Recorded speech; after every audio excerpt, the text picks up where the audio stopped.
часом в Канаді російська дезінформація витворила небезпечний розголос після візиту президента України в канадському парламенті. Сьогодні науковець доктор Лубомyr Luciuk для усвідомлення загального суспільства та кожного з нас нагадає нам історичний контекст тих часів Другої світової війни, коли Україна боролася на двох протилежних фронтах. Вітаємо вас, дорогі глядачі, на українській телемережі «Контакт». Маємо приємність і велику шану вітати на нашій передачі доктора Лубомyra Luciuka, який може нам пояснити історичне значення тих всіх речей, які ми бачимо в канадських засобах інформації цього якраз в цей час. Dr. Luciuk, Lubomyr, welcome to our show. Thank you very much for joining us, and we're looking to you for a primer in Ukrainian history for the benefit of all Ukrainian Canadians and for the whole Canadian community. We seem to be sort of sidelined, our Canadian goodwill sidelined by Russian disinformation and propaganda, and we would like your insight into the issues at hand. Dr. Luciuk, first of all and most importantly, what is the equivalency between fighting in a military German unit and the nomenclature of Nazi? Could you please give us the historical context to that? Well, as my colleague, Professor Magochi, the chair of Ukrainian Studies, University of Toronto, has just recently written, there is no equivalency. Every single soldier that served in the armies, navies, air force of the Third Reich swore an oath of allegiance to Adolf Hitler as the head of the state. That certainly doesn't make every German soldier of World War II vintage a Nazi. You were a Nazi if you were a member of the National Socialist German Workers' Party, which was abbreviated to Nazi. Think about it this way. If someone today joins the Canadian military and swears an oath of allegiance to this country and to the king, that doesn't make them a monarchist. It doesn't make them a liberal, doesn't make them a conservative, just makes them a member of the Canadian forces. So yes, veterans of the Ukrainian Galicia division did swear an oath to Adolf Hitler. So did everyone else in all of the military formations of the Third Reich. The members of the Galicia division were part of what was known as the Waffen SS, or armed SS. These weren't the concentration camp guards. These weren't the secret policemen. These were units raised from many different nationalities across Europe, specifically to fight in the ranks of the German military, in the case of the Galicia division, against the Soviets. Now, why would they want to do that? Why would, in 1943, anyone volunteer to be part of a Waffen SS division, particularly since Ukraine had already suffered quite a lot of devastation at the hands of the Nazis? When World War II begins on the 1st of September 1939, Poland, which is the state that existed in the interwar period that controlled Western Ukraine and Western Belarus, was discovered by the Nazis invading from the West, and the Soviets about 2 weeks later on September 17th invading from the East. So Poland is cut in half. The western parts are in the German occupation zone. The eastern parts are part of the Soviet Union and become incorporated into Soviet Ukraine. At first, many Ukrainians weren't sure whether the Soviets were liberators. In fact, people, Jews and Ukrainians, welcomed the Soviet invasion in its initial stages because they thought, well, the Polish regime is finally going to collapse. But very clearly, very soon, it became obvious that the Soviets were there to conquer, dominate, and repress. They slaughtered Polish officers and intelligentsia and priests. They began deporting some Jews who had fled to the Soviet side from the German side, were sent back to the Nazis, and they began to repress the Ukrainian nationalist movement. So very quickly, it became obvious that the Soviets were the foe as well as the Nazis. Then the Soviet Union and the Nazi Third Reich fall out. They had been allies. You know, people forget this, but between 1939 and 41, when Western Europe was being overrun by the Nazis, when Poland was being destroyed, when the Battle of Britain was being fought, when Canadian soldiers and aircrew and sailors and merchant marine were being killed, Joseph Stalin was an ally of Adolf Hitler. It's only when Hitler changes his mind and attacks the Soviets that suddenly the Soviets overnight become our allies, quote unquote. As they're retreating from Western Ukraine, they perpetrate horrible atrocities. They slaughter prisoners, rape women, massacre civilians all over the place, all throughout Western Ukraine. And Ukrainians saw this. So when you skip forward from late June, early July 41 to the spring, mid-spring of 43, the Germans say to the Ukrainians of Western Ukraine, we're not going to create a Ukrainian division. We'll create a Galician one because you're kind of like Austro-Hungarians. We'll allow you to be part of the armed SS. Yes, we agree you will only fight on the Eastern Front against the Soviets. You won't fight the Western Allies. And we agree that you can have padres or chaplains with your division, but you're still going to have to swear an oath out of Hitler. You're going to have to fight alongside German units, and you will defend your homeland. From the Ukrainian point of view, this was, well, maybe we'll get the military experience and training and weaponry that will allow us, in the wake of this collapse of the Third Reich, to create an independent Ukrainian state. Many of these men felt that this might be another chance for Ukraine to become an independent state, as happened after World War I. Remember, when World War I is waging, there's the coup d'etat in Russia, the Russian Revolution, the Austro-Hungarian Empire is collapsing, the German Empire surrenders November of 1918. And in that period, from 1917 to 1921-22, there were Ukrainian independence movements that created states. Right? So they thought, well, if we have a strong army, or at least an experienced army, maybe this will give us a chance. They weren't being anti-Semitic. They weren't contributing to the Holocaust. They weren't interested in promoting the war aims of Nazi Germany or of Adolf Hitler. Right? They had no sympathy for any of that, but they wanted to defend their homeland, their families, their communities from the Soviets, who were re-advancing. And having remembered what they'd just seen a year and a half, 2 years earlier, that's understandable. It was a very difficult choice. It was a very unhappy choice for many. And many years later, when I met the Diviziniki, they wrestled with this. Was that the right thing? Should we have done something else? But what were their options? So, yes, they swore an oath out of Hitler. They fought only on the Eastern Front. They fought at the Battle of Brody in late June, July of 1944. The division was largely destroyed there. The remnants retreated to the southwest, eventually surrendering to the British in northeastern Italy, where they were put into prisoner war camps near Rimini. And there they were screened by the British, the Canadians, the Americans, and even the Soviets. And there was no evidence of wartime criminality. Eventually, they were relocated to the United Kingdom, where they were used as laborers for a few years before they were eventually civilianized. When that happened, when they could simply go wherever they wanted, some of them decided they'd like to move further afield to Canada, the United States, Australia, and so on. Now, when that became news, very understandably, the Canadian Jewish Congress, the organization that existed at the time, said, wait a minute, to the government of Canada, what are you letting in SS men? And this is understandable. You've got to put it in the context. We're becoming increasingly aware of the nightmare that we now call the Holocaust that the Nazis had perpetrated against Jews and others in occupied Europe. So the CJC said to the government of Canada, at the highest level, who are you letting in? So then the cabinet turns to the High Commissioner of Canada to the United Kingdom, a guy called Dana Wilgros, and it says to him, look, we're hearing some strong protests from Canadians of Jewish heritage about letting in these Galicia division men. What should we do? And Dana Wilgros investigates this, and he comes back with a report in September of 1950 that says, look, I've looked into this. These men weren't quislings. They weren't traitors. They weren't fighting the West. Everything you've heard about them being war criminals and so on is nothing but quote unquote communist propaganda.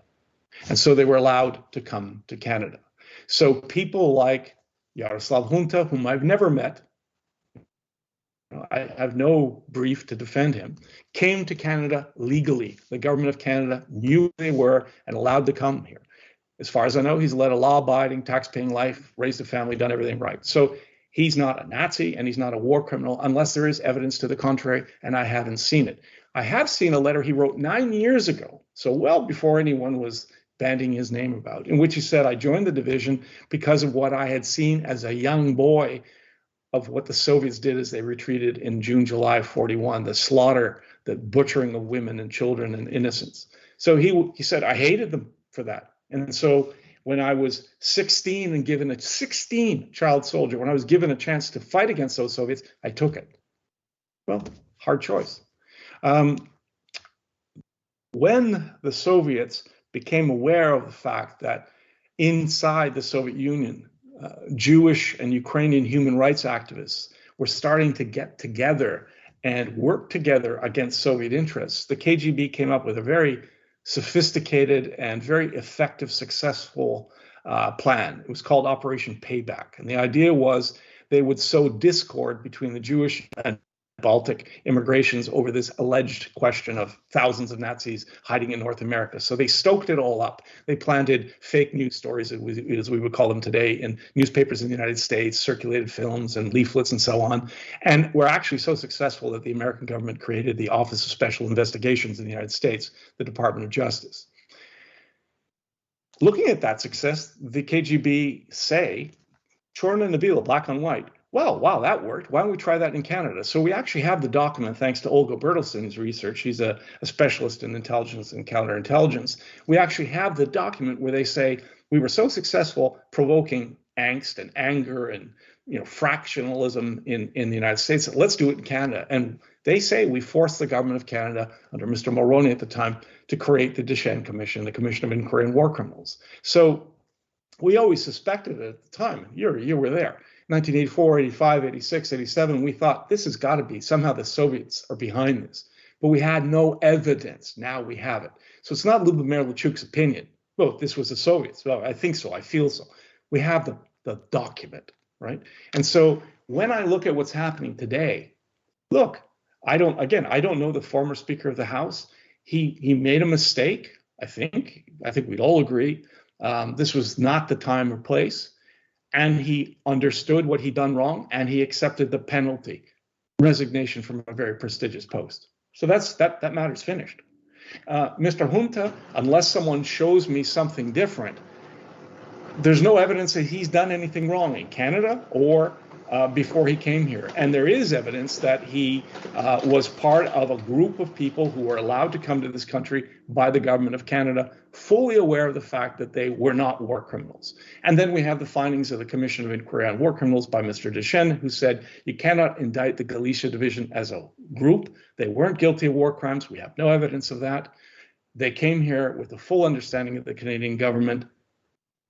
That's it. It's over. It should be over. And yet, there are those who are stoking this, calling for vandalism, calling for monuments to be torn down, calling for more investigations, and so on.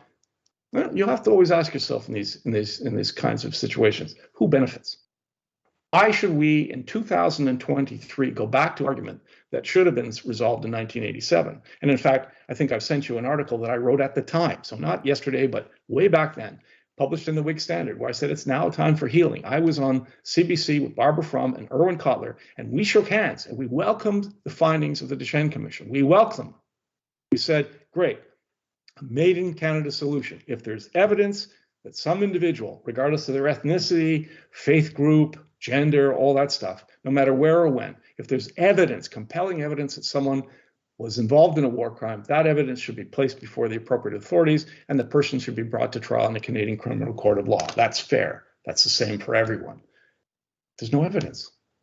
So just saying, I don't like something, or I think, or I feel, or have an opinion, well, that's all good. I mean, we all have the right to our opinions. But if they're not based on concrete evidence, then they're not much use, particularly in resolving issues like this. Again, sometimes people say to me, oh, you're saying there are no bad guys. Well, I don't know. Were there any Nazi war criminals in Canada? I don't know. When Deschênes looked into this, he came to the conclusion that there might be a few people, I think 20 or so, that required further investigation. I assume the government of Canada investigated them. There were no trials, so I guess the evidence wasn't there. There were some Soviet-era war criminals in this country, people who openly bragged about having served in the ranks of the NKVD or KGB and killing people, lying about who they were when they came to the country. But again, not thousands. There were 4 that we identified. Not 40, not 400, not 4,000. 4. 4 people that should have been investigated, but never, as far as I know, were. Again, why should justice be selective? It can't be. It's supposed to be blind, but not selective. So, for those who are calling for, let's expose all the documents of the Deschênes Commission, to what end? Most of those people that were identified as suspects, not guilty, suspects. You are innocent until proven guilty. Most of those people are now dead. So who's going to be left alive? Their children and their grandchildren. So imagine the family of Mr. Mueller, who was in the Wehrmacht and swore an oath to Hitler and lives somewhere down in London, Ontario, and he's now buried. And someone gets the papers and says, you know, your grandfather was accused of being a Nazi. What do you think about this? What is a grandchild supposed to say? Or even the direct descendant, what are they supposed to say? And why is this important? Again, as someone who studied the period and looked at the archives and interviewed Divizinica and interviewed those who helped rescue them, like Bogdan Panchuk and so on, I'm all in favor of these archives eventually being opened, but long after this time in history. These are the kinds of files that will serve no judicial purpose, will only provoke angst and anger and discord in society. They need to be kept and preserved and made available to researchers and scholars. But, you know, some of these kinds of archives are often kept closed for 100 years. There is nothing that I'm aware of that would bring even a single so-called Nazi war criminal to justice left in those files. But there is a great deal of information that would identify individuals and families as having been suspects. And that, I don't think, serves Canadian interests. Plus, the whole argument and the debate over all this stuff is distracting us from the real issue, which is the genocidal war being waged against Ukraine and Ukrainians by the KGB men in the Kremlin. Let's never forget that Vladimir Putin's grandfather was in the Cheka, servant of Stalin. His father was in the NKVD, and he's in the KGB. He's been called a war criminal and a murderer by President Biden, by the world.